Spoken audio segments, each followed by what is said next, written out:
नमामि धम्मं नमामि संघं नमामि।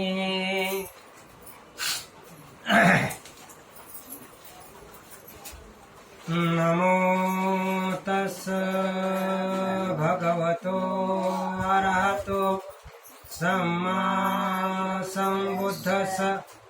नमो तस्स भगवतो अरहतो सम्मा सम्बुद्धस्स। नमो तस्स भगवतो अरहतो सम्मा सम्बुद्धस्स। बुद्धं शरणं गच्छामि धम्मं शरणं गच्छामि संघं शरणं गच्छामि। द्वितीयम्पि बुद्धं शरणं गच्छामि द्वितीयम्पि धम्मं शरणं गच्छामि द्वितीयम्पि संघं शरणं गच्छामि तृतीयम्पि बुद्धं शरणं गच्छामि तृतीयम्पि धम्मं शरणं गच्छामि तृतीयम्पि संघं शरणं गच्छामि। पाणातिपाता वेरमणि सिक्खापदं समादियामि। अदिन्नदाना वेरमणि सिक्खापदं समादियामि। कामेषु मिच्छाचारा वेरमणि सिक्खापदं समादियामि। मुसावादा वेरमणि सिक्खापदं समादियामि। सुरामेरैर्मज्जपमादठाना वेरमणि सिक्खापदं समादियामि। साधु साधु साधु। वनगन्धगुणोपेतं एतं कुसुमसन्तति पूजयामि मुनिन्दस्य श्रीपादसरोरहे। पूजेमि बुद्धं कुसुमेन नेन पुण्येन मेतेन लभामि मोक्षम्। पुष्पं मिलायति यथा इदं मे कायो तथा याति विनाशभावो। घनसारपदीकेन दीपेन तमधंसिना तिलोकदीपं समबुद्धं पूजयामि तमोनन्द। सुगन्धिकाय वदन अनन्तगुणगन्धिना सुगन्धिनहं गन्धेन पूजयामि तथागतं। बौद्धधम्म च संघ च सुगततनुभवा धातु वधातु गब्धे लङ्काय जम्बुद्वीपे तिदशपुरवरे नागलोके चतुर्थे। सभ्य बुद्ध सबिम्बे सकलदश दिशे केशलोमादिधातु वन्दे। सभ्येऽपि बुद्धं दशबलतनुजं बोधिचैतीय नमामि। वन्दामि चैत्यं सब्बठाने स्वपतिठित शारीरिक धातु महाबोधि बुद्धरूपं सकलं सदा। सकलबीजं विदुरज्ञानं देवरूपं सुजीव। निर्मलचक्षो गम्भीरघोष गौरवर्णं सुखाय। अभयचित्त निभयकामं सुरतुधम्मं सुपेन। विरतरज्जं सुदननेतं भीमरावं सरामि भीमरावं सरामि भीमरावं सरामि। दिव्यप्रभरत्नतो साधुवरदानतो अद्य कुलभूषतो भीमराजा सकल विद्यापती ज्ञान सत्संगती शास्त्र शासनमती बुद्धी तेजा पंकजा नरवरा रथ स्वजन उद्धरा भगवंता मुचा खरा भक्त काजा चवदार संघरी शास्त्र धरिता करी कापला आरी उरी रुद्र रूपा मुक्तिपथ कोणता जीर्ण समृद्धी जाळिता उजाळिल्या अगतिका मार्ग साजा राष्ट्र घटना कृती शोभते भारती महामानव बोलती सार्थ संज्ञा शरण बुद्धासमे शरण धम्मासमे चरण संघासमे भीमराजा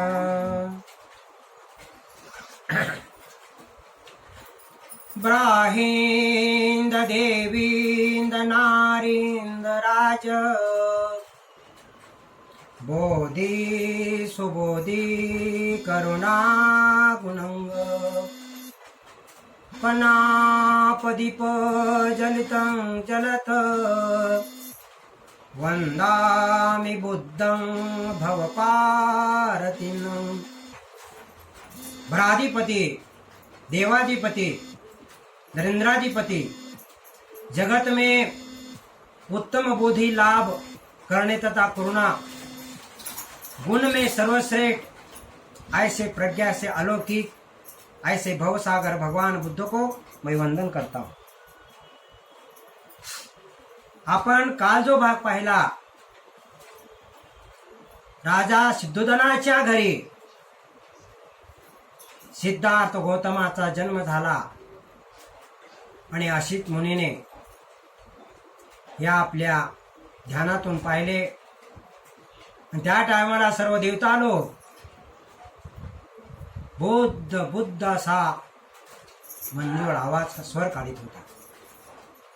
तेव्हा अशीत मुनीला वाटले निश्चितच या पृथ्वीवरती असा कोणीतरी या पृथ्वीवरती असा महान व्यक्तीने समजा जन्म घेतलेला आहे, निश्चितच ते समजा देवता असणार। तेव्हा अशीत मुनीला वाटलं की असे थोर श्रेष्ठ देवताला आपण का नाही भेटावं, म्हणून अशीत मुनीनं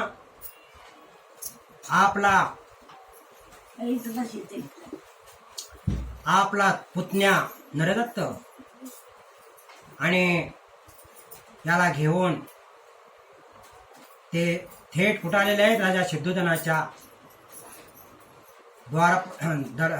सिद्धोधनाच्या म्हणजे प्रवेशद्वाराजवळ आलेले आहेत आणि आल्यानंतर त्याने ते द्वारपालाला सांगितलेलं आहे की जाऊन तुझ्या राजाला सांग की मला त्यांना भेटायचं आहे। तेव्हा तो द्वारपाल सिद्धोधनाकडे गेला आणि म्हणाला, महाराज आणि कुणीतरी एक तपस्वी आलेला आहे आणि ते आतमध्ये येण्याची समजा परवानगी मागत आहे। तेव्हा राजा सिद्धोधनाने सांगितले त्या वैवृद्ध तपस्व्याला आतमध्ये पाठवून दे। आणि अशीत मुनी गेले। अशीत मुनीने पाहिले तर हे साधारण बाळ नव्हतं, त्या बाळाच्या अंगावरती 32 लक्षण आणि 80 अनुव्यंजन दिसून आले। तेव्हा अशीत मुनीला वाटलं की निश्चितच समजा असं जर समजा हे बालक घरी राहिले तर पूर्ण पृथ्वीचा सम्राट होईल, पूर्ण पृथ्वी जिंकेल। आणि जर संन्यास घेतला तर निश्चितच काय तो बुद्ध होईल, साम्यक समबुद्ध होईल। जगाचा अंधकार नष्ट करणारा बुद्ध होईल असे त्यांच्या मनात आले आणि तसं त्याने राजा सिद्धोधनालाही सांगितलं। तेव्हा हा होता कालचा भाग। तेव्हा आजचा भाग आपण सुरुवात करू। जगत वंदने जगद्गुरु महाकरुणे भगवान बुद्ध बोधिसत्व डॉक्टर बाबासाहेब आंबेडकर यांच्या पावन मूर्तीला आचार विचाराला पंचांग प्रणाम करून द बुद्धिस्ट सोसायटी ऑफ इंडियाचे संस्थापक डॉक्टर बाबासाहेब आंबेडकर तमाम बोधाची मातृसंस्था मातृस्थानी महाउपासिका मीराताई आंबेडकर यांच्या वायुवतेने चाललेल्या कार्याला वंदन. कार्याध्यक्ष भीमरावजी आंबेडकर, संस्थेचे सल्लागार बाळासाहेब आंबेडकर यांनाही माझा सविनय जय भीम. आणि उपस्थित किंवा जे श्रवण करत असतील त्या सर्वांनाही माझा सविनय जय भीम. आपण जो हा ग्रंथ आषाढी पौर्णिमेपासून लावलेला आहे, भगवान बुद्धाने त्यांचा धर्म डॉक्टर बाबासाहेब आंबेडकर लिखित हा ग्रंथ बाबासाहेबांनी तुमच्या आमच्यासाठी दिलेली फार मोठी मोलाची देणगी आहे. आणि खरोखर हा ग्रंथ आपण श्रवण करूया. आणि श्रवण केल्यानंतर याच्यातून आपल्याला ज्ञानाचा पूर्ण लाभ होईल. बाबासाहेबांनी दिलेली अशी अनमोल अशी देणगी काय आहे, यात भगवान बुद्धाने त्यांचा धम्म या ग्रंथामध्ये बाबासाहेबांनी घेऊन ठेवलेला आहे. त्याला आपण सुरुवात करू. आजचा जो भाग आहे महामायेचा मृत्यू.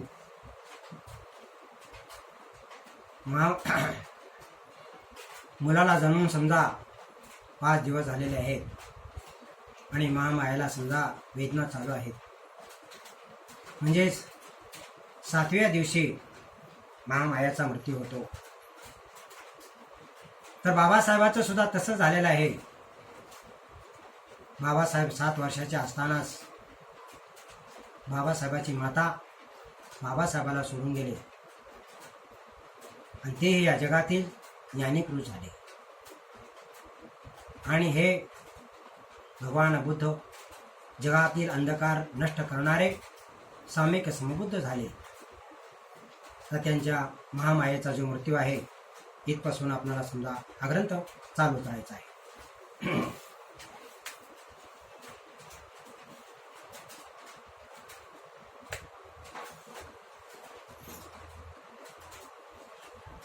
महामायेचा मृत्यू. 5व्या दिवशी नामकरण विधी करण्यात आला.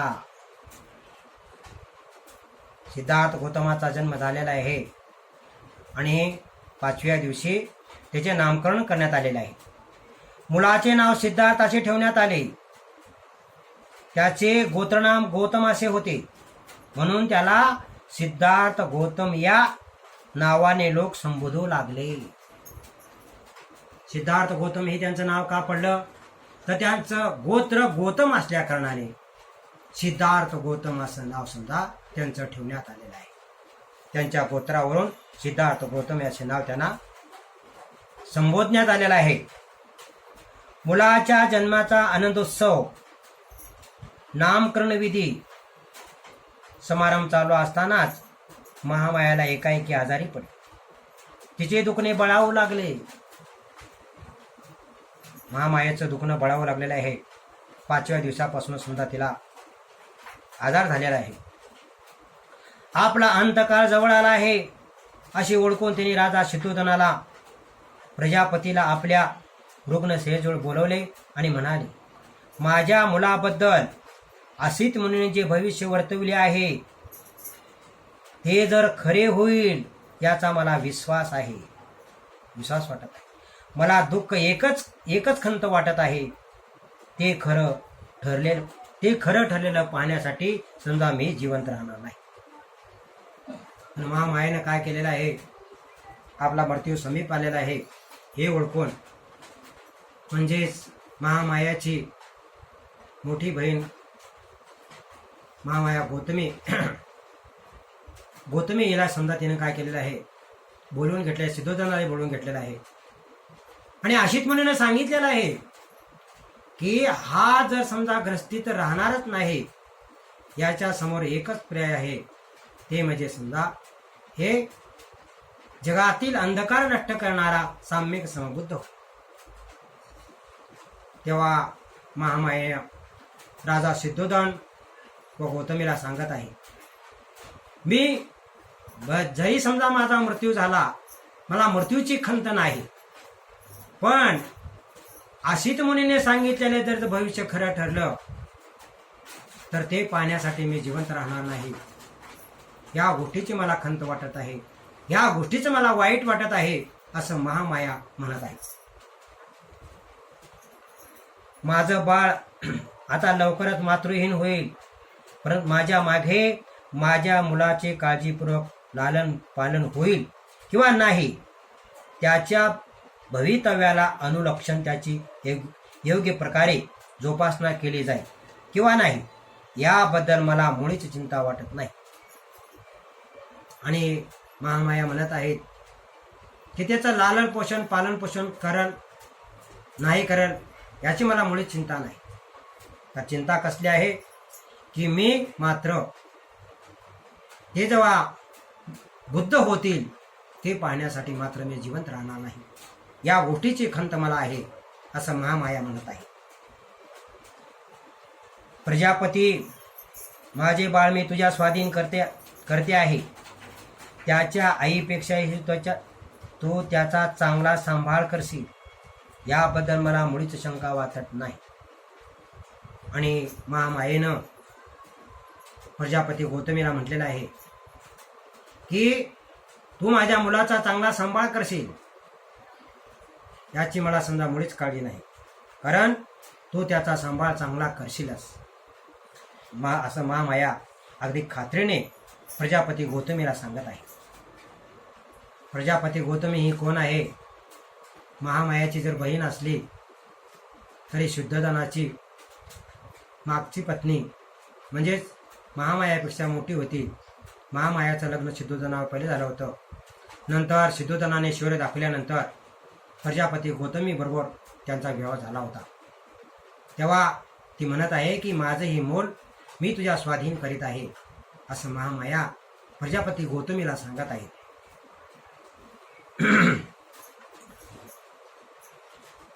आता कष्टी होऊ नका, मला ही लोके सोडण्याची आज्ञा द्या. देवाचं बोलावणं आलं आहे, त्याचे दूत मला घेऊन जाण्यासाठी थांबले आहेत, असे म्हणून महामायेने प्राण सोडला. शुद्धोधन व प्रजापती या दोघांना वियोग अनावर आला. त्याने रडून आक्रोश केला आणि महामायानं आपला प्राण सोडता सोडता काय म्हणलेलं आहे की मला नेण्यासाठी समजा देवता लोकांचे समजा जे बोलावणं आलं आहे, देवाचं बोलावणं आलं आहे, त्याचे दूत आलेले आहेत. जेव्हा मी लवकर समजा जाणार आहे तेव्हा तुम्ही माझ्या मुलाचा सांभाळ चांगल्या प्रकारे करा. आणि असं म्हणून महामायानं आपला प्राण सोडलेला आहे. आणि महामायाचा प्राण गेल्यानंतर प्रजापती गौतमी आणि शुद्धोधन यांनी अगदी रडायचा आक्रोश केलेला आहे आणि आक्रोशाने रडत आहेत ते. सिद्धार्थाच्या मातेचे देहवासन झाले तेव्हा तो अवघ्या 7 दिवसाचा होता. सिद्धार्थाचा नंद नावाचा एक धाकटा भाऊ होता. शुद्धोधनाचा महाप्रजापतीपासून झालेला पुत्र होता. ज्या टायमाला महामायाचा समजा मृत्यू झाला त्या टायमाला प्रजापती गौतमीला नंद नावाचा एक मुलगा होता. तो प्रजापती गौतमी पासून झालेला होता. तर सिद्धार्थ गौतमाचा जन्म महामायापासून झालेला होता. आता महामायाचा मृत्यू झाला आणि प्रजापती गौतमीला समजा आपल्या मुलाचा सांभाळ करण्यासाठी महामायेनं सांगून आपला समजा तिने प्राण सोडलेला आहे. सिद्धार्थाला याशिवाय अनेक चुलत भाऊ होते. महानाम, अनिरुद्ध, त्याचा चुलता शुक्लोदन, याचे पुत्र आनंद, त्याचा चुलता अमितोद्दान, त्याचा पुत्र व देवदत्त, हा त्याची मावशी अमिता हिचा पुत्र भाऊ. महानाम सिद्धार्थापेक्षा वयाने वडील होता. आनंद हा लहान होता आणि त्याच्या सोबतीनं सिद्धार्थ लहानाचा मोठा झाला होता. सिद्धार्थ ज्या ठिकाणी समजा शुद्धोधनाचा मुलगा होता, पण त्यांच्या भावाचे जे मुलं होते त्याच्या भावाचा मुलगा समजा आनंद आहे आणि अनिरुद्ध आहे, हे त्यांचे समजा चुलत भाऊ आहेत. अमितादांचा पुत्र आहे, हा त्यांच्या मावशीचा मुलगा देवदत्त आहे. म्हणजे त्यांच्या ह्या एक वाग्याच्या असल्या कारणाने समजा ही समजा ते एकमेकात समजा समोर समजा वाढलेले आहेत. त्याच्या सोबती सिद्धार्थ समजा मोठा झाला असं या ठिकाणी सांगण्यात आलेलं आहे. आता बालपण, महामायाचा मृत्यू झाला. आता बालपण आणि शिक्षण. जेव्हा सिद्धार्थ चालू लागला, बोलू लागला, तेव्हा शक्यातील वैवृद्ध म्हणाले. लोक एकत्र जमले व त्याने शुद्धोधनाला सांगितले की मुलाला अभया या ग्राम देवतेच्या देवळ्या दर्शनाला गेले पाहिजे. त्या काळची प्रथा होती की मुलगा जरा मोठा झाला की समजा त्याला देवळात घेऊन जायचे. तेव्हा तेथील समजा वयोवृद्ध लोकांनी म्हणलेलं आहे की तुमचा मुलगा आता समजा मोठा झालेला आहे, तुम्ही त्याला देवळात घेऊन जावा असं समजा त्या लोकांना सांगितलेलं आहे. सिद्धोधन कबूल झाला. त्याने मुलाला कपडे घालण्यास महाप्रजापतीला सांगितले. ती त्याला कपडे करीत असतानाच बाळ सिद्धार्थाने गोड आवाजात आपल्याला कुठे नेले जात आहे असे आपल्या मावशीला विचारले. आता इथं मावशी जर हा शब्द लागलेला असला तर ही खरोखर त्याची मावशीच होती. पण सिद्धोधनाबरोबर त्या प्रजापतीचा विवाह झाल्या कारणाने ती प्रजापती म्हणजे त्यांची सावत्र आई आणि मावशी आहे. जेव्हा त्याला समजले की आपल्याला देवळात नेले जात आहे, तेव्हा तो हसला आणि शक्यांच्या रीतिरिवाजानुसार तो देवळात गेला. सिद्धार्थ गौतमाला समजा लहानपणापासूनच ज्ञान होतं, तो समजून गेला की आपल्याला देवळात घेऊन जात आहे. आणि देवळात घेऊन जाण्याचं त्यांना हसू आलं आणि ते खुदखन हसला आहे. वयाच्या 8व्या वर्षी सिद्धार्थाच्या विद्याभ्यासाला सुरुवात झाली. महामायाच्या स्वप्नाचा अर्थ सांगण्यासाठी सिद्धोधनाने ज्या 8 ब्राह्मणांना बोलावले होते, त्यांनी सिद्धार्थाचे भविष्य कथन केले होते. त्याचे प्रारंभीचे गुरु झाले. आता सिद्धार्थाला 8 वर्ष झालेला आहे. सिद्धार्थ गौतमाला 8 वर्ष झाल्यानंतर त्याने काय केले, जे समजा ज्या टायमाला महामायाला स्वप्न पडले होते, स्वप्नाचा समजा उलगडा करण्यासाठी जे 8 ब्राह्मण बोलावले होते, तेच 8 ब्राह्मण पुढे चालून सिद्धार्थ गौतमाचे गुरु झालेले आहे.